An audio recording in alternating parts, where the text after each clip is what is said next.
Welcome to the PrimateCast Origins. Today's origin story comes from the self-described reluctant conservationist, Dr. Ian Redmond.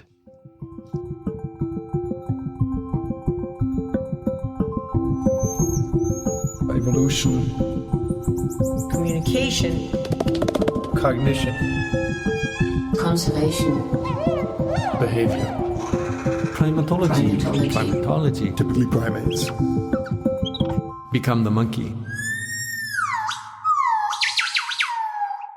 Well, hello everyone, and once again, glad to have you back in the audience for this, an episode of the PrimateCast Origins, where we hear from experts in the field of primatology and beyond about how they got started and became some of the most influential folks around. I'm your host, Andrew McIntosh from Kyoto University's Wildlife Research Center, and this episode is taken from our International Primatology Lecture Series, Past, Present, and Future Perspectives of the Field. This is the brainchild of Dr. Michael Huffman, and like our normal programming, is brought to you by SciCasp. The main goal of the lecture series is to share the origin stories of experienced practitioners of primatology and related fields. To do that, Mike Huffman has invited a revolving door of renowned scientists to join us on the program and share their stories with us. The PrimateCast Origins is our way of sharing those stories right here on the podcast.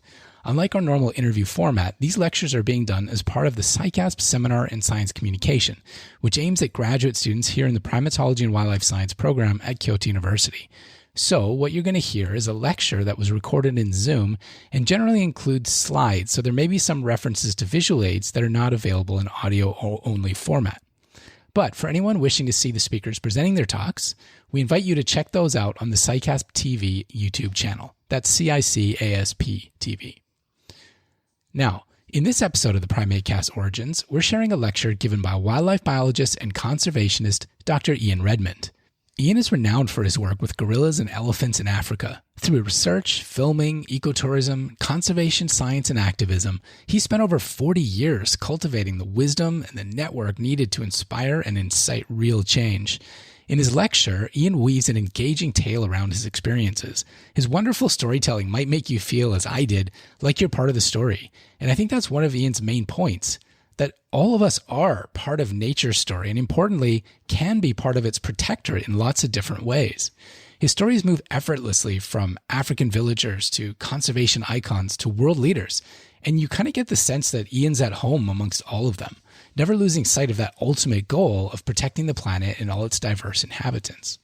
He jokes about how he got himself to Karasoke Research Station to study gorillas by offering to fix Dian Fossey's leaky roof.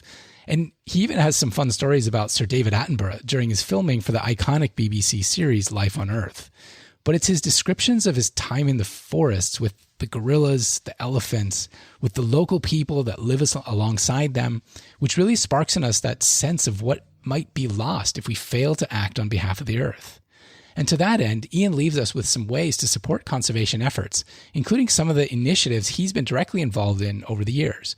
Here's where you might be surprised to learn about blockchains for elephants, for example, but it all seems to be part of a bigger picture of finding ways to connect people to the idea that it's really important to assess the economic value of the ecosystem services that species like elephants and gorillas provide. They're not just these wonderful things to look at, which they are, but they're an incredibly important part of the ecosystems in which they live, and they provide a lot of services as well to the forests and to the people that use them. The true gardeners of the forests, as Ian says. So I've posted links to some of the organizations that Ian mentions in this lecture that can help you learn more about biodiversity and ways to protect it, like his virtual ecotourism venture, Vicotourism, the nature credits firm Rebalance Earth, as well as the nonprofit nature documentary platform, EcoFlix. It's easy to get swept away by Ian's easy nature, engaging rhetoric, and just his plain old dude with interesting stories vibe, but you're going to learn a lot during this lecture as well. So without further ado, and as always with these origin story lectures, here's Dr. Michael Huffman introducing Dr. Ian Redmond to get us started.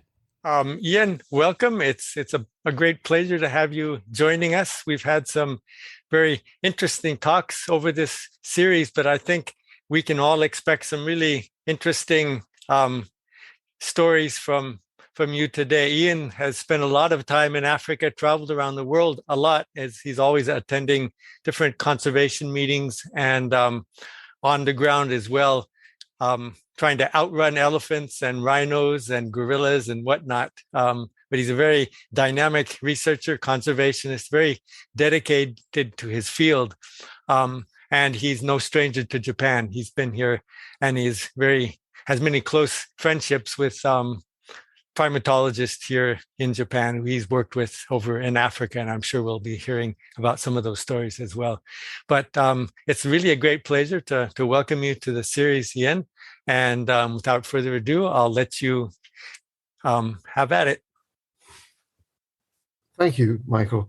And thank you for inviting me to speak in this lecture series. I'm now going to, well, first of all, I regret that I'm not in Japan and that we're not all in a room together and go out afterwards for a glass of sake. But given that we're all in our little boxes watching this on technology, you'll have to bear with me while I press the share screen thingy. Click that, go to share. And can you just confirm that you're now seeing... You're good to go. My opening slide. Woohoo! Technology that works is always so much more gratifying than technology that doesn't. Yes. So I'd like to do a little bit of a retrospective of the past 45 years or so that I have been involved in conservation, which was not my intention. And I think I was pushed into it out of necessity. I describe myself as a naturalist by birth, because I think naturalists are just born that way. They're just fascinated with all life forms. A biologist by training, because it's hard to just make a living as a naturalist. You need to have an ologist title to you. And I sometimes get called a primatologist or a zoologist or an ecologist. And I also get called a conservationist. But I'm a conservationist by necessity because of the things that have happened to me. So let me summarize. I wanted to set the talk in the context of what's happening this week in Bonn, where the IPBES representatives of 139 countries are joined together to discuss what is designed to be the influential body to direct policy on biodiversity in the same way that the IPCC, the Intergovernmental Panel on Climate Change, has influenced the discussions at the climate conference, climate convention talks. So all these UN bodies are endeavoring to improve the way we govern ourselves and our interaction with nature. And the UN has a number of conventions relating to nature. I'm sure you're familiar with CITES, the Convention on International Trade in Endangered Species, the CMS, the Convention on Migratory Species, the CBD, the Convention on Biodiversity. And the CBD was supposed to have its big meeting in 2020, where it was going to agree, it being the parties, the 180 odd countries that are parties to that convention, were going to agree on the post-2020 global biodiversity framework. The UN is very good at snappy titles and easily forgettable acronyms. But IPBES, if you haven't come across it before, it's in the right-hand corner, the Intergovernmental Platform on Policy for Biodiversity and Ecosystem Services. And those are the key words, biodiversity and ecosystem services. Why does that matter to primatologists? Because primates in their habitat are keystone species. They play an important role. Many other species are ecologically dependent on them. And if you lose the primates from that habitat, then that habitat, that ecosystem is likely to collapse or certainly see significant changes, not necessarily the next day, but the next decade or the next century. And that's often tied to seed dispersal, which we'll talk about as we come along. So this is this morning's Twitter feed. This week, this is happening in Bonn.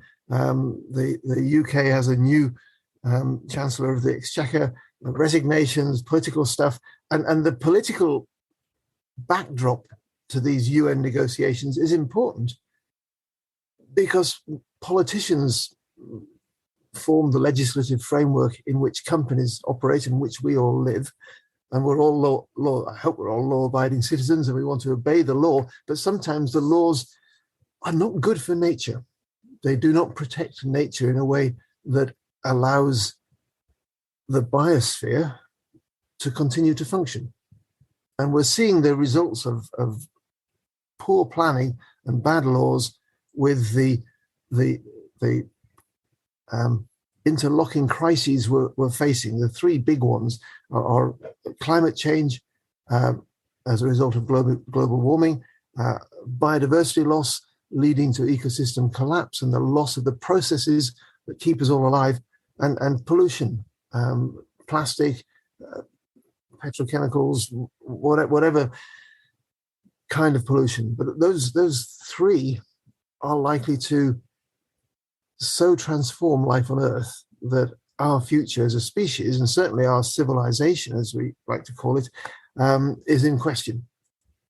And these big international meetings are set against the backdrop of each one of those 139 countries meeting in Bonn have the same sort of political turmoil going on at home, with ministers changing and elections and MPs that design the laws to govern a country are fixed on their political cycle. When is the next election, and are they going to get in? And they don't want to take bad decisions that will affect that outcome. And yet what we need for biodiversity planning is long-term planning, not short-term thinking for political reasons. So that's kind of the backdrop of what I'm talking about. And people can protest. I have been on protest. Here we are outside Parliament doing an interview for a journalist at an Extinction Rebellion protest, where around me, incredibly courageous people were gluing themselves to the pavement. And what an extraordinary thing to do. Just stop and think for a moment what it feels like to say, okay, today I'm going to superglue myself to a building or to a road and cause disruption. Why am I going to do that? Because I think the normal way of just standing there with a banner saying, please stop destroying nature, hasn't worked.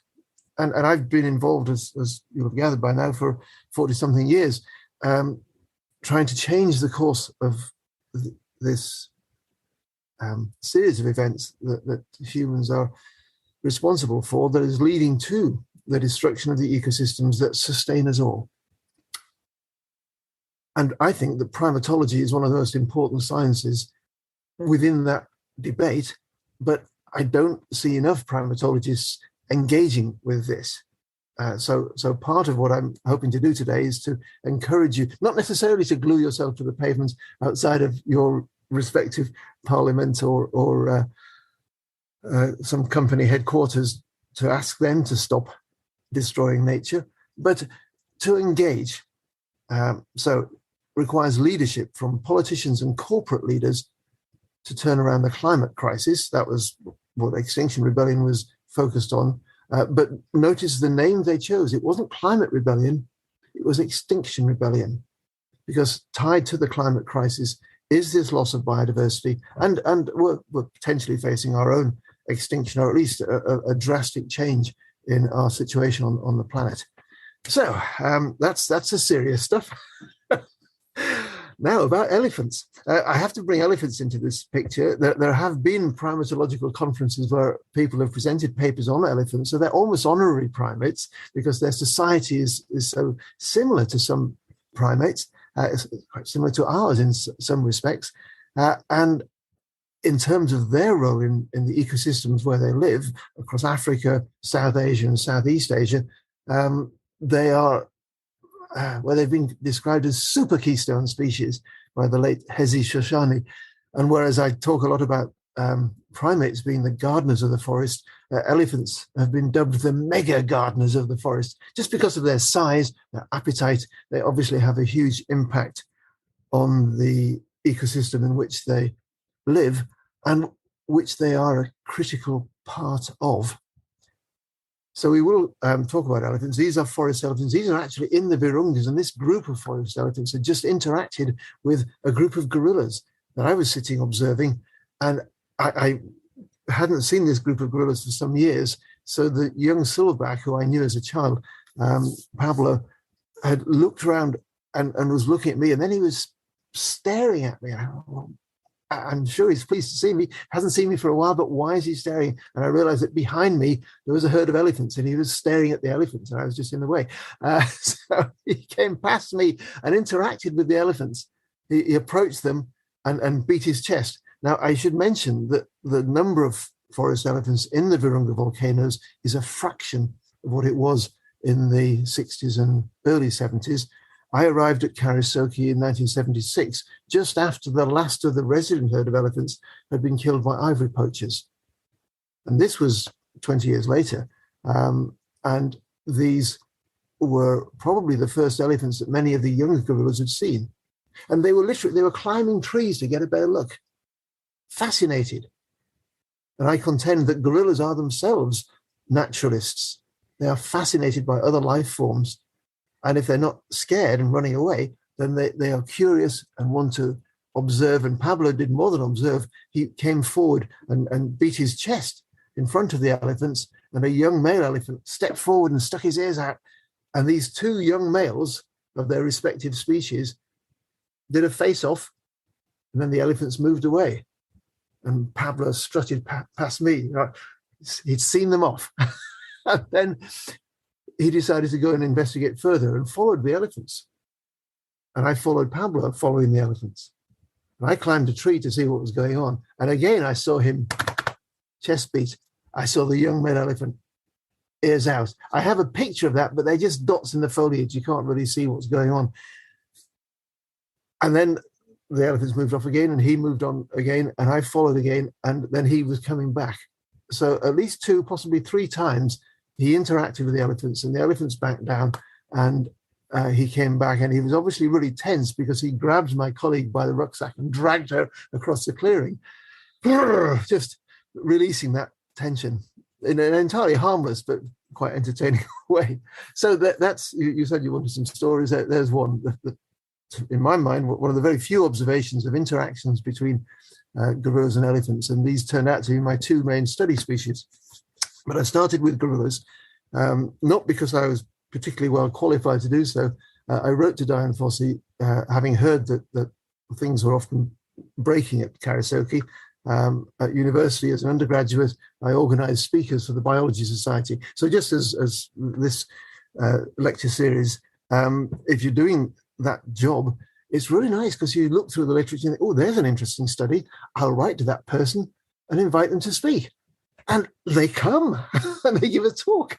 And in that instance, Sandy Harcourt, who has just done his PhD fieldwork and was writing up his dissertation at Cambridge, came and talked about his work with gorillas. And I put him up in my flat overnight, and I picked his brain. And I got Dian Fossey's address. And anyway, I wrote to Dian and said, my academic tutors don't rate me very highly, but I love nature, and if I can help, if I can mend the roof or make the tea, I'd be happy to do so. And I mentioned the mending the roof because Sandy had said this is a remote research center. When something breaks, it stays broken. So if you have any aptitude for fixing things, you should mention it. And I am something of a compulsive fixer. So I'm sure that Dian thought, oh, here's someone who can do the odd jobs around camp. And that's how in 1976, I found myself sitting amongst a family of gorillas taking notes, which was the then standard practice. Notice the distance between me and the gorillas is much less than we aim for today. There was little concern for disease transmission in those days. We were sort of in self-imposed quarantine, living in the mountains for months on end and not seeing many other humans. And I guess it wasn't an issue as much then. Of course, since the COVID pandemic, the distance has been increased. It used to be 7 meters that we tried to maintain, and now it's 10 meters. Mask wearing is now mandatory in all ape research and tourism sites. So just bear in mind that these are historical photos, and when you see close contact, it is what was happening then 4.5 decades ago and isn't what's happening today. Now, the story of Dian Fossey and her book, Gorillas in the Mist, famously was made into a movie starring Sigourney Weaver. in the title role. And for many people, that was their introduction to primatology. People who wouldn't necessarily sit and watch a documentary, and there hadn't been many documentaries about Diane at that time, only a couple really. So she wasn't the world famous primatologist she became. And of course, her life was ended tragically when she was murdered in Christmas 1985. And that was just before the producers of this film were coming to Rwanda to talk to her about the film. And they were literally on the way, and they heard that the person they were going to meet had just been murdered. So it's a horrible story, and it became part of the movie. And the movie itself made history because for the first time, there were two studios, Warner Brothers and Universal, wanted to make a film about gorillas in the mist, about Dian Fossey's life. And for the first time in Hollywood history, they worked together. Extraordinary. They had two directors, two producers. They managed to whittle it down to one actress to play the title role, which is good. And it is a very powerful film. It is a drama, not a documentary, but there are elements in there which are very accurate in their presentation of field work. There are other elements which are not. And the scene where Diane is touching the gorillas, but there was one scene where a silverback did strut by her and she cowered appropriately, and that was real. It wasn't acting. But there are other scenes where people in gorilla suits were doing the action to get the necessary close-up shots. The real story of Gorillas in the Mist, you should read the book if you haven't. It is an extraordinary story because this woman who was sort of 36 when she came to Rwanda, she wasn't a new graduate. She'd been working as a physiotherapist in a children's hospital, occupational therapist, in Louisville, Kentucky, and saved up and borrowed money to go on a safari in the early 60s, and was so entranced by what she'd glimpsed in the Virungas when the filmmaker Alan Root helped her see gorillas, that she convinced the late great Louis Leakey to take her on as his next study of great apes. He'd already initiated Jane Goodall's study of chimpanzees at Gombe in 1960, and in 1967 Dian Fossey began her work. I got there in 1976, and nearly 10 years later, and it was not a happy time for Karisoki because they were still poaching, and during the time that I was there, some of our study animals were killed by poachers, not for traditional purposes, but because foreigners would pay good money for a gorilla skull or a baby gorilla. And those are the two main reasons: skulls and hands to sell from gorillas that have been killed, and baby gorillas to sell if they were captured alive. And these two photographs illustrate how Diane responded to that. She had learned how to win the trust of wild gorillas. So the picture on the right shows Poppy, then an infant of about 18 months, investigating Diane in a way which now we do not encourage and try to avoid, because obviously droplet infection and even aerosol infection at that proximity is a possibility, and gorillas are susceptible to the same viruses and other pathogens as we are. But at the time, that was an extraordinary situation, because just sitting a few yards away were the mother and father of Poppy, who didn't mind that their child was approaching a human. That was the level of trust that Diane had won over 10 years. So these gorillas were seeing some humans as friendly, but other humans in the forest had a very different agenda. And the other picture shows Diane's response to that. She hired additional trackers to not track the gorillas, but to track poachers and cut snares. And eventually she got them to work with the park guards, whose job it was to do that, but who were not motivated or paid or trained or equipped to do that. And it was a turbulent time, with the loss of some of our study animals, the setting of snares for antelope that would sometimes maim or injure young gorillas. And in the midst of all that, film crews coming to film, one of which was the BBC. Then David Attenborough, now Sir David Attenborough, turned up in January 1978, literally days after the death of the gorilla whose portrait is behind me in my office. That's Digit.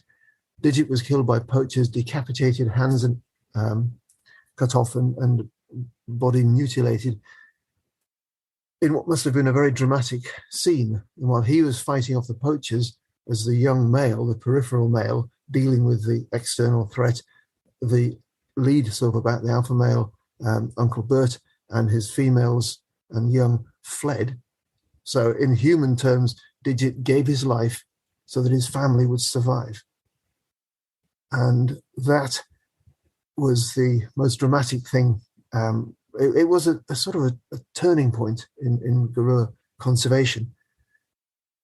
And just a few days later, David Attenborough turned up to make a 7-minute sequence on the use of the opposable thumb for his landmark series, Life on Earth, which I think you can still find online. You can certainly find this sequence because it has become television history. It's one of the most watched and most loved sequences. And no one was expecting Pablo, then a juvenile, to come and sit on our esteemed presenter. No one was expecting Puck, the gorilla sitting behind Pablo, to lean forward, take hold of his head and look into his eyes upside down. And the producer and the cameraman are thinking, a gorilla's got the head of our presenter. We haven't finished the series yet. But Puck was very polite and put David's head back onto his shoulders. And Pablo just played, and Poppy came and undid his shoelace. And it was a wonderful sequence. And it wasn't planned to be filmed, because David was trying to talk about the importance of the opposable thumb in primate evolution, how it gives you that manipulative grasp. And I've often said to him, well, you should have talked about the fact that Poppy is using her opposable thumb to undo your shoelaces, David. Come on. Anyway, it was a wonderful moment, and it has gone down in history. And yet this was 10 days after Digit had been killed and decapitated. So that there's highs and lows of field work are extraordinary. And as a scientist, you're supposed to remain objective. Study animal killed by poachers. Is that what you do? Or do you get involved? If you see it about to happen, do you step forward and say, stop, and hope that the poachers run away and don't attack you? It puts you into very difficult situations when your study animals are the subject of someone else's route out of poverty. Because it's often a poverty-stricken villager who's either supplying an outside market with a gorilla skull or hands or a baby, or just wants some meat if they're of a culture that eat gorillas. People in Rwanda don't eat gorillas, so they don't face that threat. But Western lowland gorillas and cross-river gorillas and some eastern lowland gorillas do live alongside people who see them as not just meat, but special meat. We'll come on to that later. So for those who aren't familiar with the Virunga volcanoes, here's an image that shows you the two gorilla habitats, and I think you can see my cursor. So you've got the Virunga Massif here, and you've got Bwindi, which does actually extend over into the Sarambwe Reserve. So both are transboundary pockets of forest, surrounded by human habitation, except for this little link here, which goes on, because the Virunga National Park goes all the way up to the Ruwenzoris off this map. But only this bit is gorilla habitat. Oh, and a little bit Mount Chiabarimu, where eastern lowland gorillas live. So fragmented, isolated pockets of forest in which there are small populations. The numbers on this map are rather out of date. Now the combined population of these two areas of forest is just over 1,000. Just over 1,000. Mountain gorillas are back into four figures. And when I started, there were around 250, 280, and on a downward trajectory. So the last census that I took part in 1981, it was 242 counted, and probably allowing for a few that we might have missed, around 250 in the Virungas, and we'd never counted Bwindi. But gradually the numbers are picking up. What an amazing success story. Mountain gorillas have more at the end of each year than they had at the beginning of each year. They are the only species of great ape, apart from humans, whose numbers are increasing year on year. And that's as a result of the intensive conservation work that has continued through genocide and war and civil unrest. And right now in the DRC, there are armed militias occupying gorilla habitat with whatever their political or economic objectives are. Sometimes they're just bandits. Sometimes they have political objectives. And that's where you do mountain gorilla conservation. You can't wait till it's peaceful and come and see what's happened. You have to be there throughout. And that has led to some extraordinary experiences for colleagues of all nationalities who have worked there, but most especially for the Rwandan and Ugandan and Congolese conservationists, for whom that's their working environment. And still they do it. They are inspirations to the rest of us because they just live there and carry on protecting the habitat and the gorillas. Now, the first gorilla I met, the first gorilla on the screen when I started my lecture and couldn't get the slides to advance, was Titus.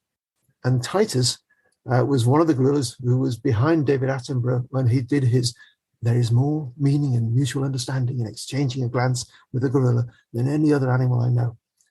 And he was doing that off the cuff. I'm sure he'd thought it through, but he didn't have a script or an auto cue. He was just speaking from the heart.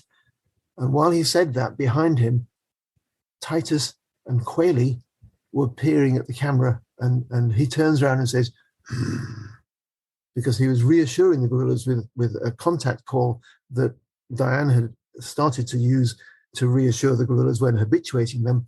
And whenever it seemed appropriate, you would just let the gorillas know that you were there and everything was fine. And as a result of that winning of the trust of these free-living wild gorillas with no persuasion on our part to come to us, no provisioning, Diane felt that Jane's method of putting out bananas to bring the chimps to camp so she could observe them would change their behavior. So she was proud not to provision the gorillas, but simply to find them each day and observe them. And we learned about their daily routine.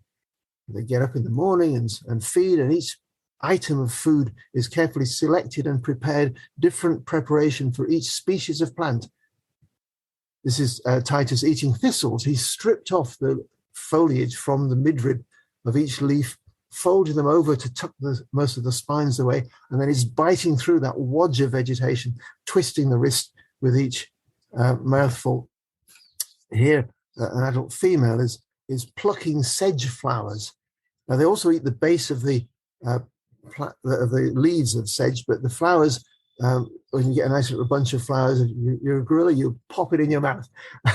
And there are many edible flowers, as some of you may know. And it's always fun if you're in a restaurant and you spot an edible flower to start plucking the flowers and eating them, maybe making a few gorilla contentment while you're doing it. And that clip ended on the baby gorilla, who, of course, is sitting in his mum's lap, being showered by bits of the inedible parts of plants. It must be like living under the waste disposal chute of a vegetarian kitchen, as bits of peel and root and so on, that the bits that the mother doesn't want to eat are showering down. And young gorillas, of course, are curious and will pick up bits of the food plant and chew them and get the taste. And they're sitting observing their mother. And what they're doing, they're learning botany, how to identify the food plants from the other species, and culinary techniques, how to prepare the edible part of each plant and dispose of the inedible part. And you can learn a lot, obviously, by looking at gorilla dung. Even if they're unhabituated and you can't get close to observe them, you can examine dung. And I was particularly interested in the parasites of gorillas, so I spent a lot of time sifting through kilo after kilo of gorilla dung. Not always with as interesting seeds in as this. The large round seeds are Pygeum, a species sometimes called the African plum or African cherry, Pygeum africana. And it is seed dispersed by gorillas, but also by Ruwenzori turacos. The seeds can be swallowed by larger birds. And on the right of the picture, you can see a blackberry. Blackberries are a favorite fruit of gorillas. They don't always wait for them to go black. And you can see that it's a green blackberry that is not ripe. But when they're sitting in front of a thicket, plucking blackberries, they eat the black ones, the red ones, the green ones, they all go down. And the ones that don't get digested, and of course the seeds are the ones that do get digested, come out in the dung and are deposited in a little package of fertilizer, because of course the dung rots down to manure and miles from the parent plant. And that role of seed dispersal agent is important. It's also important on a personal level that when you're studying animals that are so like yourself, that you cannot help but care about them. We are a social species. We have empathy. I think gorillas also have empathy. And they form friendships. This is Pablo 10 years after I first met him, where he'd grown up into a splendid young silverback, not yet with any responsibilities. So he's like a silverback without portfolio. He was hanging around on the edge of the group. He's got the muscles and the bulk. He's lost the hair on his chest, so his chest beat is coming on.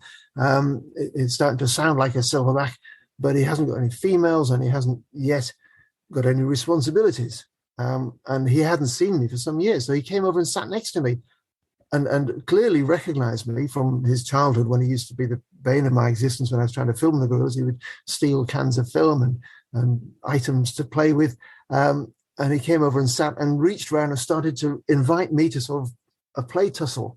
And that's against the rules. A historical photograph, I'm not suggesting anyone tries to emulate this. I didn't ask for this to happen, but because I was interested in gorilla parasites, this is my first opportunity to groom a silverback, because normally they're a bit more standoffish. They don't come and sit next to you. So I'm grooming his shoulder. I didn't find any lice because he was a very well-groomed young silverback.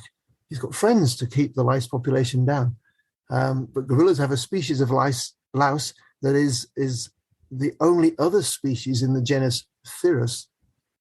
And Thyrus pubis, the human pubic louse, and Thyrus gorillae, the gorilla louse, are closely related species. What does that tell us about the evolution of humans and gorillas? That we have not just pediculus, the head louse, that chimpanzees have an equivalent species of, but gorillas have an equivalent species of louse evolved to cope with thick, widely spaced hairs, which covers human pubic hair and armpit hair, and gorilla pubic and armpit hair. And that's where they tend to congregate the most. So lots of lessons to learn, but in this instance, it was just wonderful that he recognized me and came over and said hello, but not to be to attempt to be emulated. And in fact, you can't emulate that because it was at the gorilla's instigation, and I put his hand back. Pablo, no, that's against the rules. So Diane's response to being surrounded by illegal activities in Africa's first national park, created in 1925 by the Belgian colonial authorities, was to hire men and send them out on patrols and cut snares. And these were unofficial patrols, and we had no authority to arrest people. They might make a citizen's arrest. I was a visiting researcher. So kind of breaking the rules to enforce the law. It doesn't sound like a good strategy. And indeed, after the death of Digit and David Attenborough taking word of that killing back to London, to what was then the Fauna Preservation Society, now Fauna and Flora International, an appeal was launched. And then other organizations joined, and a coalition was formed called the Mountain Gorilla Project, which later evolved into the IGCP, the International Gorilla Conservation Program. Meanwhile, Diane was just paying local guys to go out and cut snares and try to capture poachers. And when the rangers turned up, the park guards, they would work together. If they didn't turn up, our men went out. So it was like being a backstop until such time as all the money that was raised off the killing of Digit and then Uncle Bert, and Macho, and other members of our study groups raised funds that could properly equip and train the park guards. Now it is a totally different situation. I think the Volcanoes National Park in Rwanda, the Virunga National Park in Congo, and Mugahinga and Bwindi in Uganda are among the best protected and the best run national parks in the world. But then it was very, make it up as you go along. Try and hold back the forces that are destroying the species and the habitat until such time as a more orderly and organized protection system could be introduced. And although the murder of Diane Fossey has not been solved, she died effectively in action. And she was killed in her cabin, but as a result of her activities. And whether you approve or disapprove of the way Diane responded to that crisis, she has for many people served as an example of someone who's prepared to dedicate their life and in the end give their life to conservation. And sadly, I have so many colleagues who have done the same, who have died in the field or as a result of the political turmoil that surrounds some of these areas during the genocide. It is not, in that sense, a happy place, and yet it is such a wonderful place. If you have time, at the end of this talk, we'll look at a website called ecotourism, and you can take a tour to Diane's tomb in virtual reality and sit there and contemplate that beautiful spot where she's buried. When Diane was killed, many people feared that would be it for mountain gorillas. They've lost their champion. But fortunately, Diane had inspired so many people, sometimes in a positive way. People wanted to emulate her courage, sometimes in a she's doing it all wrong, we can do it better way. But she blew the whistle. And out of that grew gorilla tourism and better organized conservation and sharing of revenues with local communities so that local people have a stake in the conservation of the mountain gorillas. And as I mentioned earlier, their numbers are now increasing every year, and thousands of people every year normally, when there isn't a pandemic or there isn't a civil war or a genocide. It has proved to be a very resilient form of tourism because you don't need many people. And so many people have been inspired by seeing documentaries about gorillas that they want to go and do a David Attenborough and sit near the gorillas and take their photographs, that even in times of terrible strife of the surrounding human communities, there are a few people who are prepared to go and pay the money to go and see the gorillas. And in Rwanda, that money is now $1,500. In Uganda and DRC, it's less, but it's still a substantial amount of money. And the result of that is that the gorilla groups that are habituated and visited by either researchers or tourists, or now both, have more babies and a higher infant survival rate than the wild gorillas that still flee from people.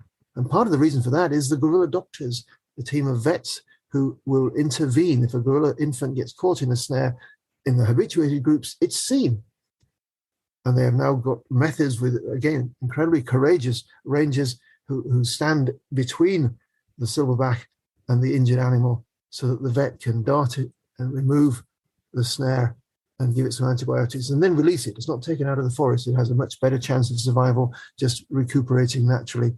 So here you see a wonderful scene of a new infant, and the older juvenile is now displaced from the maternal nest, having to cope with a sibling and all the sibling rivalry that we're used to in human families, you see play out in gorilla families. And that's the signs of success.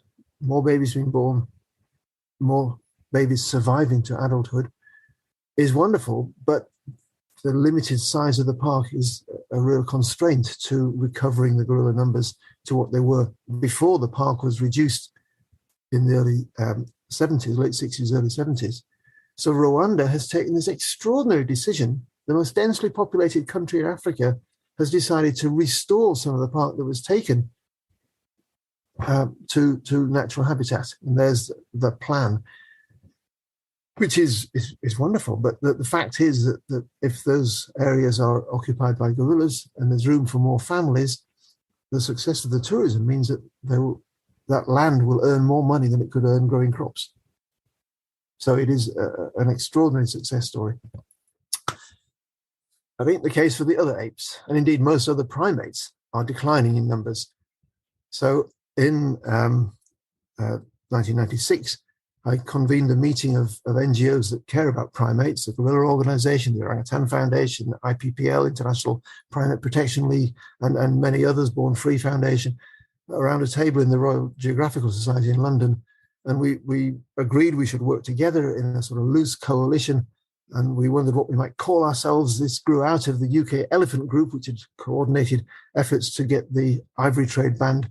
And UK Ape Group, no. And Ape Alliance was the name that was chosen. And that's still the website. We were gifted that website, 4apes.com. And if you go there, you'll find a link to all the now nearly 100 organizations that are in the alliance, all working in their own way for apes and occasionally collaborating in shared campaigns and issues. So it's rather sad. What are the threats facing apes? Bushmeat is one of them. In most of the countries where primates live naturally, they are seen by traditional hunters as another prey item. And as more and more people live in cities, but have their cultural values informed by either their childhood or their grandparents' childhood in a village where they eat wild meat, this is normal. This is a bushmeat market in Pointe Noire in Congo, Brazzaville. And the traders will say, well, these are all legally traded species. And there is a big sign put up by the Jane Goodall Institute saying that it's illegal to buy or sell or kill apes or elephants or other protected species. A few days after I spoke to the bushmeat traders there was an expose of how many gorillas per week were passing through that market under the counter.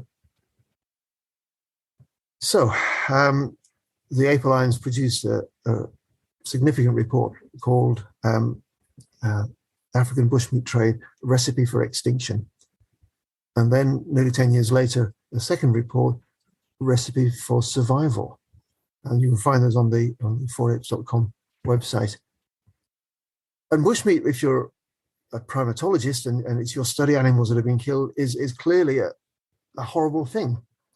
But when you meet the hunters and their families, this lady is married to a bushmeat hunter.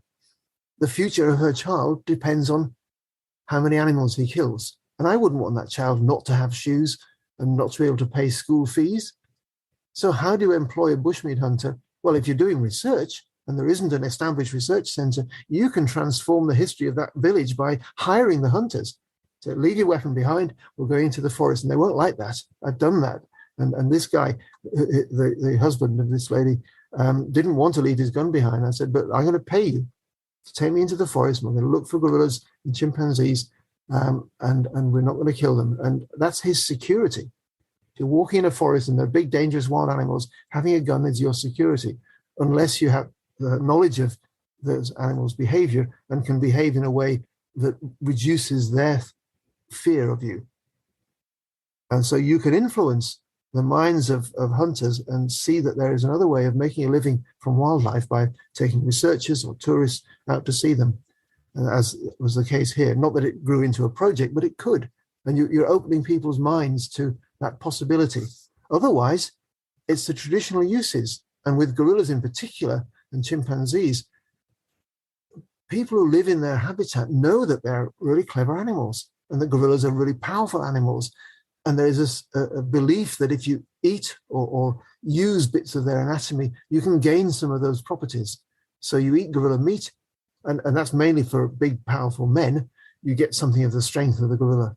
You use gorilla hands like this. The reason this hand on the left is missing some fingers is that someone has bought them to make a charm to make themselves or their child better. And if your child is sick and your local medicine provider says, go to the market, buy a gorilla finger. If it's a youth, he might say, grind it, burn it black, grind it into a powder, and then cut the boy's arm and rub it in. And I've heard the phrase used, you're vaccinating the child with the power of the gorilla. And if you believe that, and that's what you're told to do by the person that you turn to for medical advice, that's what you'll do. Unless you have an alternative person saying, actually, no, take this aspirin or take this, and your child will get better. So improved medical health is an important part of stopping people using these traditional remedies. And for people like that, if they've never seen a gorilla using their hand, never seen how curious other gorillas are about what one gorilla is eating. These are in a sanctuary in Cameroon. And it's fascinating to watch these interactions without the foliage obscuring it. And we hope one day these gorillas in Cameroon will find their way back into, be reintroduced to natural habitat. But at the moment, you can get some really good insights into gorilla behavior in a semi-natural setting where you can actually see what's going on. And that is, of course, an important educational tool because school parties come into Limbe and other sanctuaries. There's a Pan-African Sanctuaries Alliance, PASA, which has raised the standards of, I think, now 22 primate sanctuaries across Africa to both care for the animals confiscated from the illegal wildlife trade and rescued from the bushmeat trade, and where possible, return them to the wild, and where not possible, use them as educational tools. And the T-shirt this child is wearing, "Wouldn't no chop this kind bush beef for them go finish all small time." You can work out what that means if you speak English. It's pidgin English saying, don't kill these kind of animals because they're going to be extinct. They'll be finished in a very short time. How do you reach out to people and change opinion? That's very much what conservation is about. And when I tried this before this talk, this film played, and it is of Jeremy, a Cameroonian footballer who plays for clubs in the UK and is seen as a kind of a national hero because he's made it out into he's a star. And he kindly did a little public service ad, which isn't playing, but you can find it on the Ape Alliance website under the bushmeat section.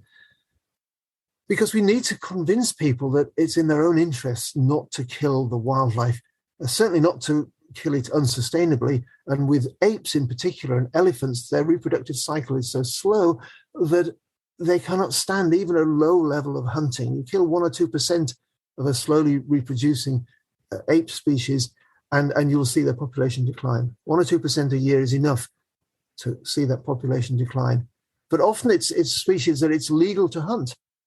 This is a duiker killed by someone who's settled on the side of a road. And that picture encapsulates a lot of the problems that are facing what used to be remote areas where there wasn't access to market. So you couldn't, as a hunter, get the animals you killed to make money in the city. But you've got thousands of people living in a city who want to buy meat that is part of their cultural background. So what happens? You put a road through and you're taking out logs, and the drivers of these trucks know that if they buy this for $50 on the side of the road, they can sell it in town for $100. And they provide the transport.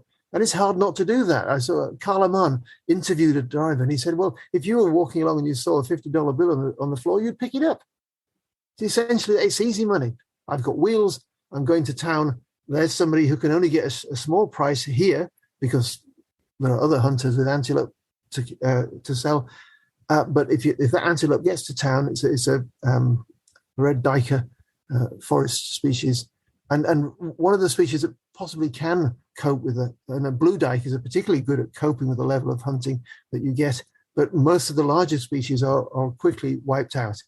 And that happens because human influence is spreading into the remote areas. The Congo Basin that used to need a major expedition to cross is becoming divided up by roads and railways and pipelines. And that little animation was part of a report that GRASP produced. GRASP is a United Nations Great Ape Survival Partnership.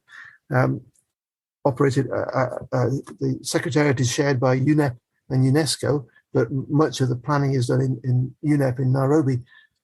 And in 2002, they did this report, Great Apes, The Road Ahead. You can find it online. The animation just shows how ape habitat is being impacted by human infrastructural development.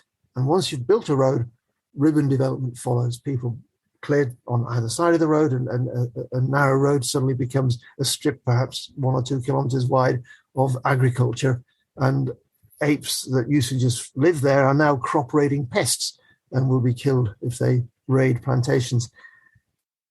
So that was the prediction. By 2030, only 10% of great ape habitats will remain free of those impacts. In Southeast Asia, only 1%. And in fact, 5 years after that, they redid the calculations for Southeast Asia and decided it would be by 2020. And pretty much we're on target. We are opening up ape habitat to human activities. And who's to blame? Is it the man with the chainsaw? I mean, he's got a skill. He can feed his family.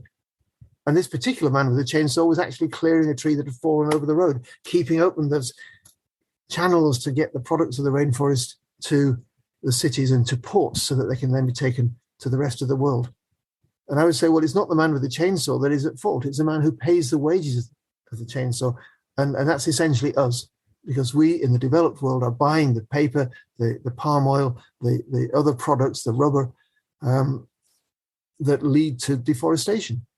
And whilst there has been a huge push in recent years to end deforestation, it hasn't stopped, which is scary, because we're getting to the point now where these globally important ecosystems are so fragmented that the function they provide in maintaining the health of the biosphere is being eroded away. And we are facing ecosystem collapse on top of the changes being wrought by climate change. So we're in a very critical period of our evolution and of our planet's evolution. You must have read we're now in the beginning of the 6th mass extinction. But unlike previous mass extinctions, which were asteroids or volcanic eruptions, this is a sentient being which is causing it. And you'd think, having called ourselves Homo sapiens, we might actually use that sapient ability to change that course of events. And that's why IPBES are meeting in Bonn now. That's why the CBD, which should have met in 2020 and now instead of meeting in China is meeting in Canada later this year to develop a policy framework which would prevent this from happening. And while that's happening at the policy level, at the highest level of government and international negotiations, people on the ground are just struggling to get by. And one of the ways they can get by is to turn trees and bushes into charcoal and then plonk a bag on the side of the road. The people who do that haven't got transport, but people driving by have. So just like the bushmeat, if wheels are going by, the driver thinks, oh, bag of charcoal. I could use that for myself, or I can take it into town and sell it for twice what I buy it for here because I'm providing the transport. And all over Africa, that's happening. In my other study site, we're moving on now from gorillas to elephants, just briefly, I'll get back to primates shortly. This is on Mount Elgin, where a few years ago I was out with a team of rangers and we were finding charcoal kilns in the forest. This pile of earth was to sort of damp down the flames so that the wood isn't consumed, it's just turned into charcoal.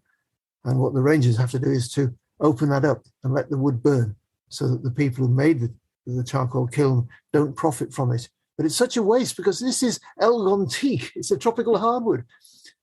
If this was more logical, the poachers, the illegal woodcutters, would be cutting down the teak and selling it as hardwood. But that's not what they're being asked to do. They're being asked to make charcoal because that's what the demand is. So valuable hardwoods are being turned into charcoal. I mean, it's just ludicrous. But those gangs of workers are faced with elephants and they chase them away. And sometimes the elephants are killed for ivory. Not so much for meat in Kenya, but sometimes also for meat. The Elgin elephants, though, which are the ones that I studied starting in 1980, are unusual in that most of them don't have very big tusks, and yet they're normal African elephants. They're not even forest elephants, I learned after I first got there. They're savanna elephants that live in forests, so forest-dwelling elephants. But the reason they've got short, stumpy little tusks is that these are the only salt mining elephants in the world that go deep underground into caves. How extraordinary. Look at this mother keeping her trunk on her calf so it doesn't get lost in the dark. This is taken with a flash with elephants that had become habituated to my presence, observing them with a torchlight and taking photographs. But seeing elephants deep underground, hearing them rumble, feeling them rumble, because elephants speak to each other using infrasound, which travels for miles through the forest. And if you're not an elephant, you probably don't hear it because you haven't got the capability to hear that frequency of sound. But if you're in a cave and that sound is reverberating around, you feel it with your skin. Just talking about it gives me but goosebumps because that memory is so sharp of, whoa, I am vibrating to elephant rumbles in a cave 160 meters underground in total darkness. So it's wonderful to see phenomena like this and to study them and the dependence of the elephants on the sodium ions in the mineral-rich layer of rock, and the fact that this normal elephant behavior of geophagy, not just elephants, I've photographed black and white colobus monkeys in the same cave, chewing a rock because they're foliivores, and these plants on top of the mountain are growing in soils that have been leached by the rainfall that the mountain generates, so they're low in sodium salts, and we all need our dose of sodium ions. We like to put salt on our food, and the reason that tastes good is because we've evolved to say, yes, eat that, your body needs that. This isn't sodium chloride, so it doesn't taste salty to the tongue, but it's sodium sulfate, which once it's digested, it produces sodium ions so that your physiology gets what it needs and the elephants feel better. But how extraordinary to have an African elephant 150 meters underground, tusking in darkness, feeling the surface of the rock for bumps, leaning on the point of the tusk. Imagine 3 or 4 tons of elephant on a point that size. And there's a huge amount of pressure. That's why the rock here is covered in stripes, which are tuskings, where tusks have scraped across the surface. It's just amazing. So I encourage you to go to the ecotourism website and click on the salt mining elephants and take the virtual tour and learn about this. It doesn't always go as smoothly as that last picture where the young elephant in the cave tolerated me taking photographs in the dark. This was a crash course in conservation when a very stroppy elephant, not this one. This was a really nice encounter with a slightly nervous but not more curious than frightened elephant. You do have to be careful doing field work, especially if you're in elephant habitat, because elephants, as you will know, are very large, and that makes them very heavy, and it's really not a good idea to get under their feet. Sadly, though, far more elephants are killed by people than people are killed by elephants. I mean, it's sad in both cases, and in both species, the surviving members of a family mourn the loss of the individual who's died. This is the remains of an adult male elephant called Big Tembo. For those who know Swahili, it's not a very imaginative name, but it's what the rangers called him because he was the biggest. And maybe he didn't do so much mining. He picked up rock off the floor and didn't do the tusking. So his tusks had grown quite big, and as a result of which he was killed by ivory poachers. And the irony is he was killed just days after China closed its ivory markets. So we've been campaigning since 1989, or since before 1989, but 1989 is when CITES listed African elephants on Appendix 1, which prevents international trade for primarily commercial purposes. But the illegal trade has continued, and every time there's some limited legalized sale of ivory, it opens the floodgates to poachers who think, oh, good, back in business. And Big Tembo was killed, and these are his remains. And these men who I'm with, David Kiparenge, who was actually born in Kitum Cave when it was not a national park and people lived there, and has spent his life in conservation. He was in tears, and other members of the team at an elephant they had been monitoring for years, killed like this. And it's so sad that it was just at the tail end of the ivory trade, but it's still happening. Elephants are still being killed by poachers. And everyone thinks, oh, the poor elephants. And oh, the poor members of the family who are grieving the loss of that member of their community. Not so many think, oh, the poor forest. Big Tembo was probably 45. So he probably had 15 years of life. Big Tembo would have been producing roughly 1 metric ton of dung every week, 52 weeks a year, spreading it around the forest. And that dung, when he's been feeding on fruit, will be full of seeds. This is actually not on Mount Elgon. This is in northern Congo, near the border with CAR and Central African Republic and Gabon. And what you see is seed dispersal. These are seedlings. And we didn't really understand the ins and outs of this process, except that elephants disperse more seeds, more individual seeds of more species and take them further than any other animal. So they are really important in the maintaining the health of the forest. But most of these seedlings, they're dispersing thousands of seeds every week. Most of them are not going to grow into mighty trees, or else there wouldn't be any room in the forest. They, of course, feed the antelope. The animals that feed at ground level are eating these small seedlings. A few of them will survive to adulthood, but most of them won't. And all the animals that are feeding on those seeds, including elephants, when these get big enough for an elephant to eat, they'll eat the seedlings, the saplings, and produce dung. And the dung is fertilizing the soils, and the competition for nutrients in a rainforest is intense. So when a tree falls like this log here, very quickly it's broken down by wood-boring beetles and fungi, and the nutrients are returned. And rainforest soil is very poor quality soil because there's so much demand for the nutrients, nothing stays there long. So these dollops of fertilizer are seized upon, metaphorically speaking, figuratively speaking, by the big trees that are already established, and they get bigger. We'll come to that later. So apes, elephants, and all the other species have a role to play in the ecology. They're big, they're impressive. This is not a charging silverback, this is a yawning silverback. And you can see that one of his canine teeth is missing because in fights with other silverbacks, sometimes they slash with their teeth and snap off their canine tooth. It's really exciting to watch this kind of behavior. But their response to a threat, to stand up and go, wah, very loudly, if that threat is someone with a projectile, be it a spear or a bow and arrow or a gun, that's just the wrong threat. It's like a hedgehog rolling up in the face of oncoming traffic. It works for predators. You've got prickles. Doesn't work for lorries. You're killed. So gorillas, if you have a gun and enough courage to face a charging gorilla and use the gun, are easy to kill. And if there's a demand for their meat, because officers in the army or chiefs in villages want to impress their friends and invite them round for a meal of gorilla meat, which happens, then silverbacks will be killed. And when there's a breakdown in law and order, as happens when there's a civil war, this was during the Congo's civil war, the Democratic Republic of Congo, formerly Zaire, then even known named gorillas are killed by poachers.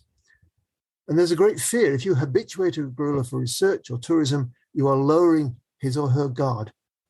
Next time a poacher comes, they won't be so afraid and they're more likely to die. So you cannot habituate animals unless you can guarantee their safety.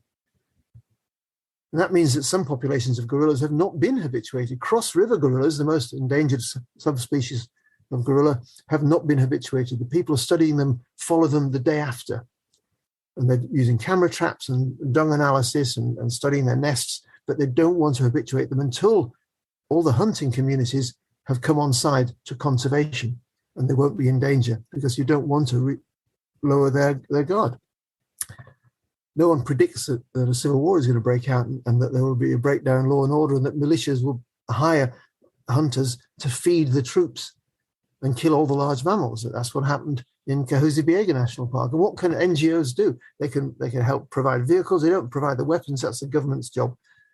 But you're helping people effectively defend nature. And every year, I'm a trustee of the Thin Green Line, which is a charity that helps rangers and helps the widows and orphans of rangers killed in the line of duty. It's a very precarious job, and literally hundreds are killed in the line of duty, giving their life to protect nature, just as effectively Diane Fossey and so many other foreign researchers and conservationists have done. And is it enough that NGOs will have a fundraising campaign and raise a few tens or maybe even hundreds of thousands of pounds or dollars and put it into conservation, when what you're pushing back against is big industry that wants to build a pipeline or a road and extract the timber or the minerals, and they're prepared to spend billions of dollars to prospect Africa to find places to put a mine, because they'll know they'll make many more billions of dollars from extracting from that mine. And there's no pushback against that. At least there wasn't. We'll come to that in a minute. There's some good news to this bleak story. Unfortunately, we were all implicated in the death of some of those gorillas. These are teenage lads down a mine, mining not for mineral salts to eat, but mineral salts to be made into mobile phones and laptops.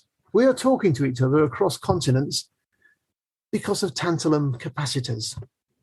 Tantalum is a heavy metal. It's heavier than lead. So when you find a rock which is tantalum ore, you think, whoa, that's surprisingly heavy.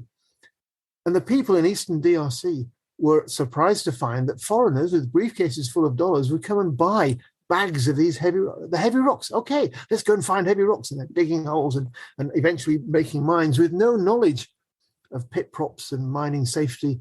So a couple of lads, flashlights strapped to the head with a bit of material, lump hammer and chisel, chipping away for hour after hour after hour underground.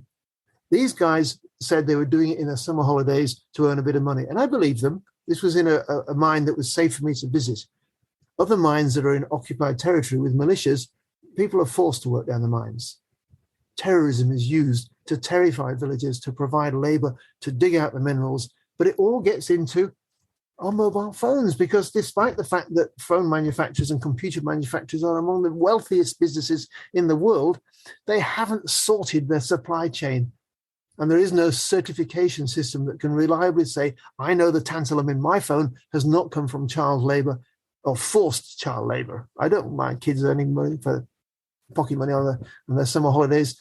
But this is organized crime of the worst kind, involving rape and murder and child labor and all kinds of human rights abuses exercised by criminal gangs who somehow get their bags of minerals, not just tantalum, also tin and wolframite, and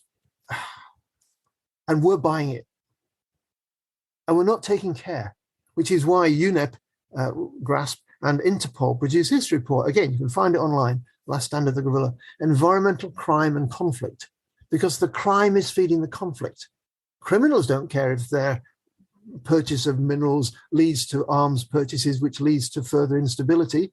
It's probably easier for them to operate in that environment than it is in a well-ordered country where there's rule of law and the police are on side.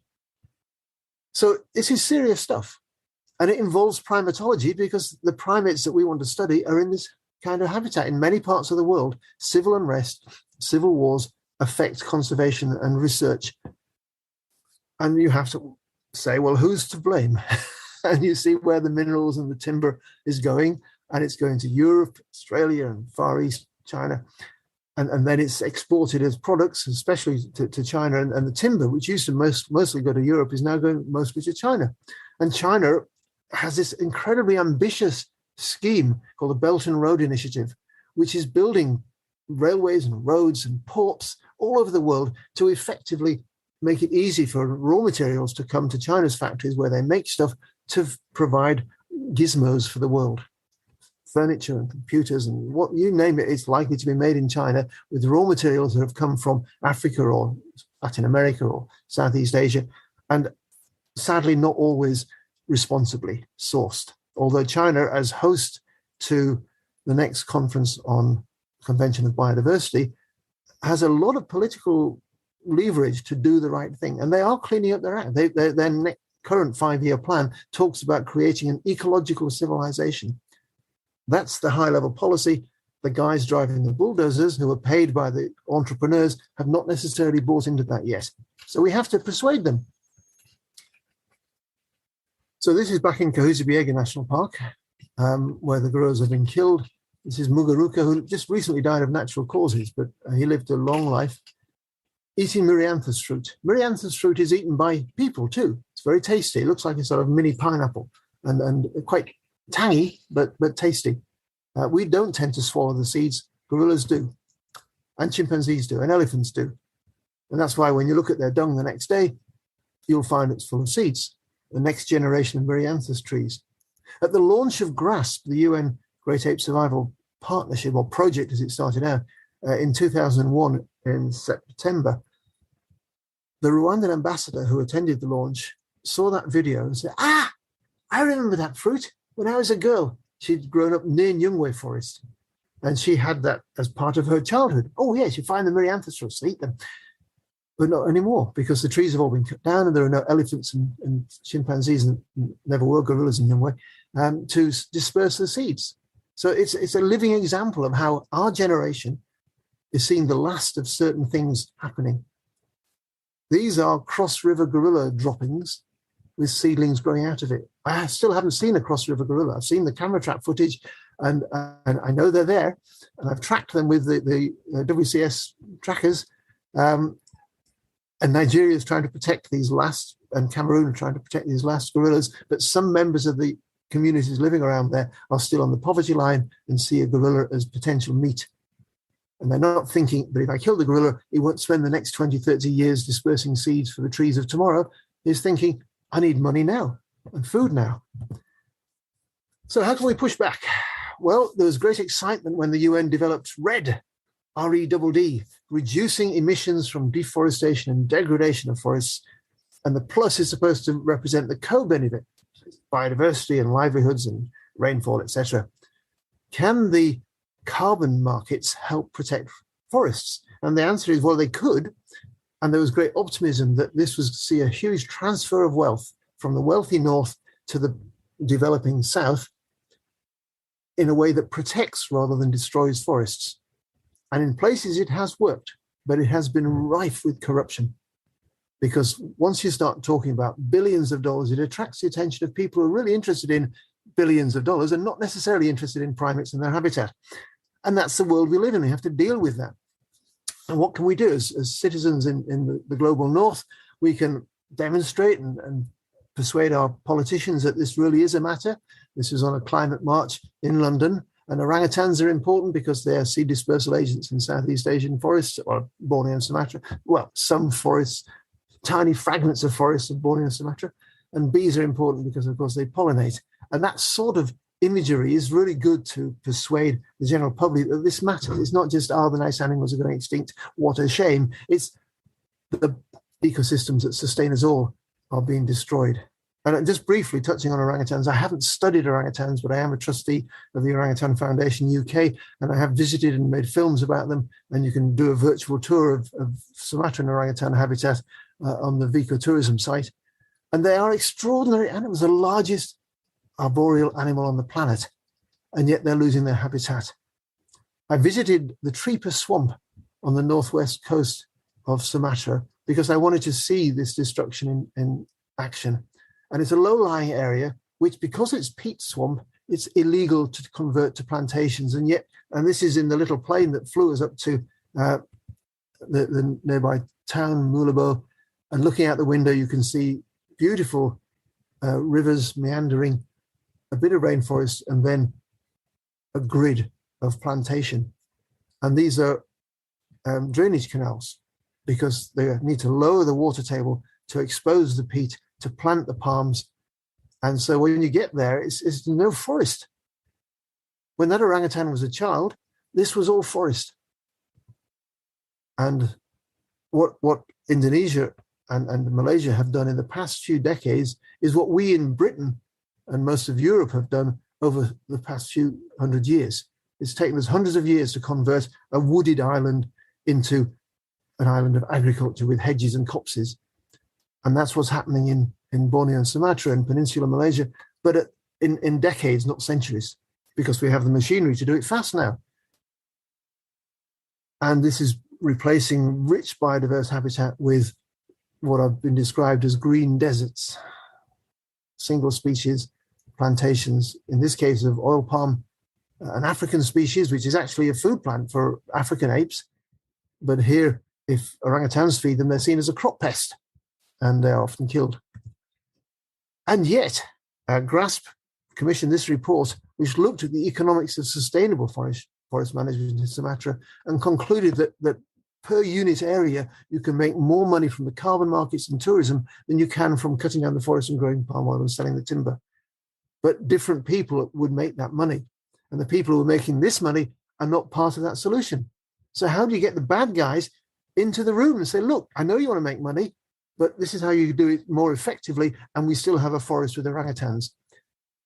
And conveying that, the importance of that to people on the other side of the world who are funding it by their purchases of items like lipstick and ice cream and biscuits that contain palm oil, is difficult. That's why we did this virtual tour. This is me up in an orangutan's nest in a little pocket-sized patch of forest in Sumatra, looking out over the oil palm plantations. And the nest was built in this last remaining tree, and the adult male who built the nest would, as a child, have learned about his habitat and where the females live and where the fruit trees are during the long orangutan childhood of 8 years. And all that knowledge is now lost. It's irrelevant because he's clinging on in little pockets of forest. And his kids might well be entertaining people in circuses and shows in Southeast Asia, which tourists visit and think, what a giggle. Orangutans wearing clothes and doing daft things, or, oh, we can have our picture taken with the family and an orangutan, not realizing that the orangutan is forced to do this and leads a miserable life and doesn't have a future. Whereas he should have been spending the next 40 years dispersing seeds in a rainforest. So education is really important. And this question of stolen apes keeps coming up. And the CITES, the Convention on International Trade in Endangered Species, has not yet really grasped the importance of this, pun intended. So this is another report you can find online, Stolen Apes. Just look it up. I'm not going to go through it now. And look at global primate distribution, and you're familiar with it. And you're in the most northerly country that has indigenous primates. So you're very fortunate that you have, and that's why Japanese culture is so respectful of primates, very different from the Judeo-Christian attitude to other primates. But where there are primates, there are rainforests. And this is not an accident. And where there are rainforests, there is change. This is an interactive map produced by the UK Met Office, Meteorological Office, where you can see what the predictions are for the changes in temperatures around the world as average global temperatures rise, the impact it has on rainfall. And what it shows is that where the tropical rainforests were, or still are going to become arid zones. So all our efforts to protect the species that live in rainforests, primates and non-primates, will be to no avail if we cannot prevent this rise in average global temperatures. The good news is, though, that those forests are so critical to the stability of the climate that if we protect them, that won't happen. Now, what you're looking at now, and I encourage you to look this up, not necessarily this one, but if you're making notes, write down T341. T341. This is T170 at the top of the screen. And that's actually, maybe you like this one because Japan's nearer the middle. This has Australia and the Pacific at the center of the map.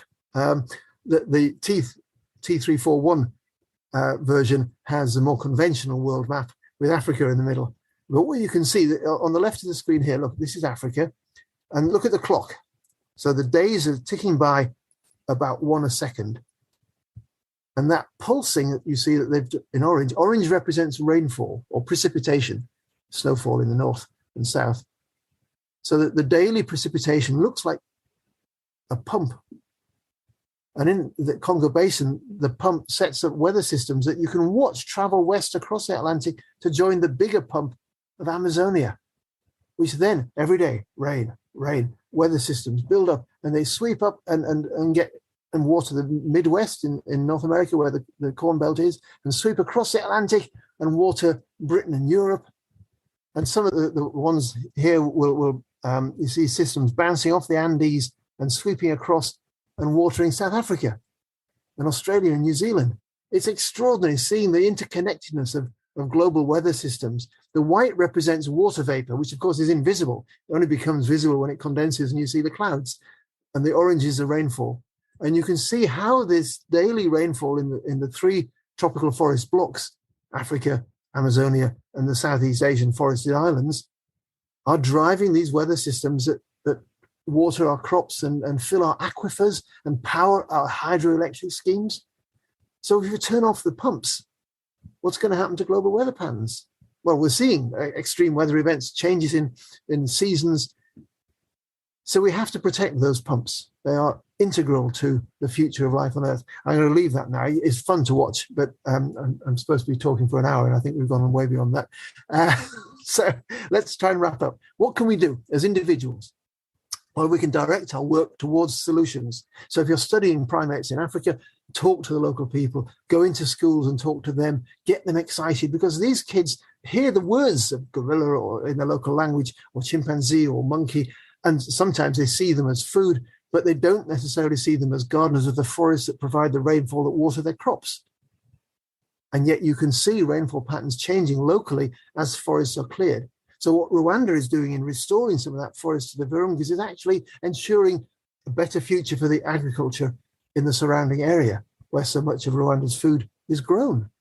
It's common sense, but you have to have that ecological understanding. How can you get kids who live in a village where they don't even have electricity to understand this? Well, one method that we've been using through the Ape Alliance is pedal-powered cinemas. You can see up at the top of this hall, there's a guy on a bike. And he's one of the students who's pedaling to produce the electricity to show the screen. And most of these kids live so far from a town with electricity that they've never seen moving images. So imagine you're going to school and instead of just paper and books and a teacher and a blackboard, you're taken into the church hall. They've covered up the windows as far as they can with cloth, and you've got an impromptu cinema. And for the first time in your life, you're seeing moving images. And what you see is gorillas. And a good friend of mine, the director of the gorilla organization, was standing at the back of a hall of one of these presentations, and one of the mothers had come in to watch. And she said, that is my sister, looking at a gorilla breastfeeding her baby. And she's right.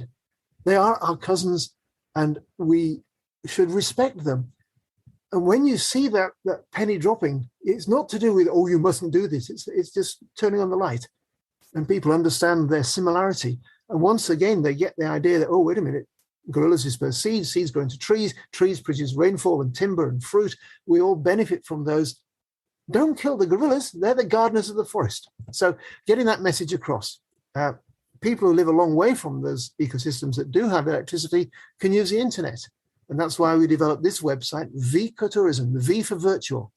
Go to it, ecotourism.org, click on the take a tour. This isn't live, so it doesn't work, but if you click on Take a Tour, you can choose a destination and you can go and visit primates in the wild. And I've said this before at primatological conferences. This is a great way of teaching primatologists to spend time in the field as if they're looking at behavior, and the lecturer can have counted the number of interactions or feeding food items consumed, and test the students who have watched the videos in a virtual setting and then done their homework.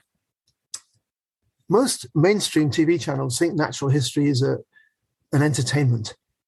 They don't necessarily see it as an education. And if it gets difficult because it's depressing or involves subjects that are not popular, it's very hard to get those subjects on TV. It's changing a bit because of the pressure that the campaigns for climate change and biodiversity loss are having. But we've been trying for years to get a channel that is dedicated to the planet. And thanks to an American philanthropist called David Castleman, we now have that. It's called EcoFlix. Have a look, ecoflix.com. And you subscribe. It's a charity. So your subscription is actually a donation to charity, and it'll be used to rescue animals and protect habitat. But you can learn about behavior in this way. And this is more for the general public than for the scientists. But if you're in the field and you're using camera traps or you're shooting video for research purposes, we will provide a platform for that material. So you can get your material onto EcoFlix and get a global audience, as well as publishing your papers. And that way you inform people who don't necessarily read the scientific papers. The message is getting out there. This is The Guardian in 2015, so not a new story. Loss of monkeys and birds in tropical forests are driving up carbon emissions, because forest degradation isn't just hacking down small trees, it's actually killing animals. Forest degradation is destroying parts of the ecosystem. So word is getting out, but no one had valued that until 2019. Literally 3 years ago, an Italian biologist called Fabio Bazzaghi, his name is the last author on this paper, studied two areas of Congo Basin forest, one with a population of forest elephants, one where they've been extirpated years ago, decades ago. And he found the above ground biomass where there were elephants was 7% more. And he attributed that to the fact that elephants are feeding and trampling on many of the small plants and turning those small plants into manure that feeds the big mature trees. And if you look at estimates of carbon in a tropical rainforest, you'll find that a surprisingly large percentage is in the big trees. Because if you look at the volume of the forest, most of it is air. And then some of it is leaves and twigs and stems. And then every so often you hit a cubic meter of carbon, which is wood. So what elephants do is they do the weeding. They weed out the small plants and turn them into compost, or into manure, which feeds the big plants. And that results in that 7% difference. And what Ralph Sharma did, the lead author, he's the assistant director at the International Monetary Fund, he calculated the value of that 7% difference and attributed it to the work done by each elephant over the course of his or her life. And it turns out that each elephant is responsible for the additional sequestration and storage of $1.75 million worth of carbon per elephant, as long as they're allowed to live their full life. Now, roughly 60 years, let's say, 1.75 million divided by 60 is 30,000 a year. If each elephant can earn 30,000 a year for a community, they're going to protect those elephants. That's $80 a day. So we are setting up a system called Rebalance Earth. Rebalance.earth is the website, where companies that want to offset their unavoidable greenhouse gas emissions, we all want to hit real zero, but in the interim, we have to offset those that we can't avoid. But as well as just offsetting the carbon, they're getting biodiversity value. They're lifting rural communities out of poverty. They're hitting several of the UN's Sustainable Development Goals in one credit. So it's not just a carbon credit, it's a biodiversity carbon poverty reduction credit. And the companies we're talking to, last night I was at a big event in London talking about this, and the way this is going to be done better than RED, which was subject to so much corruption, money just disappeared into other bank accounts and turned into villas in France or new Mercedes-Benzes. That isn't going to happen here because of the magic of blockchain. Now, you may have heard of blockchain in the context of cryptocurrency. This is a very different use of blockchain, one that doesn't use huge amounts of power. So it is a green way of transferring money in a digital way that is transparent and traceable So the villager has access to the blockchain, as does the company that's putting in $1 million to offset its greenhouse gas emissions. And it's done per day's work per elephant, starting with elephants, because that's what the calculations have been done for. But I want you as primatologists to start looking at working out the difference that primates make in a habitat. I reckon that a family of 20 to 30 gorillas equals one elephant. And that 1.75 million was based on the price of carbon in 2019 on the European exchange, which was then about $24 per ton. Now it's more than tripled. So actually now we're talking about upwards of $5 million per elephant, or per big group of gorillas, or perhaps a bigger community of chimpanzees. But if a community of 80 chimpanzees equals one elephant in terms of the nutrient cycling and role in the ecosystem, and of course apes do things that elephants can't do. Elephants are hopeless at climbing trees and building nests, but apes do that, and that creates a light gap which allows light down to the floor. And what apes do in a nest is, of course, poo when they get up. So they drop their seed-filled droppings beneath the nest, which is like a folded umbrella because it's created a nice, comfortable platform to sleep on, and that opens up a gap in the canopy so those seedlings have light. It's wonderful the way that these ecosystems work, but we have underappreciated it. And when we've appreciated it, we've been told, well, that's nice, but it's of academic interest. Thanks to Ralph's work, he's developed this new economic paradigm where living nature is worth money. At the moment, to make money out of nature, you've got to cut down the tree or kill the animal. And with Ralph's new economic paradigm, we have an alternative that can push back against those destructive forces. And we're hoping that's going to really help. And we're hoping also that the calculations will work for savanna elephants and other habitats, which in their own way are sequestering and storing carbon. So that's the message from this talk. If you value the forest, protect the gardeners. And now we have a valuation of the daily work done by each gardener. And it's going to transform conservation. And it's exciting to be telling you this because you may not have heard any of this, but go to rebalance.earth and you can read how the ideas have evolved if you click on that. And please get involved. And when you're designing your research projects, have a mind to how that might have a practical application, because it's wonderful to satisfy our curiosity about primates just because we're curious. But we do actually need to ensure that they're around in the future for their sake and for ours. Thanks for listening to the PrimateCast. The podcast is hosted and produced by me, Dr. Andrew McIntosh, Senior Scientist for Wildlife Conservation at the Wilder Institute, Calgary Zoo, formerly Associate Professor of Biological Sciences at Kyoto University. Join me for new episodes as often as I can get them out on whatever podcast platform you prefer. Leave a rating or a review of the show to help other listeners find it. Connect with me through our website, theprimatecast.info, or social media on X, Facebook, or Instagram. Feel free to comment, ask questions, suggest future guests, or share whatever else might be on your mind. If you value the show, consider donating or becoming a member. You can do so by visiting theprimatecast.info and clicking on the big yellow Buy Me a Mic button, which takes you to our campaign page. Or you could click on that little heart icon next to the social media links in your podcast player, or on the text link in the show notes. Your support will help cover production costs and is essential to ensure that I can continue to produce quality informational and inspirational interviews with leading figures in the field long into the future.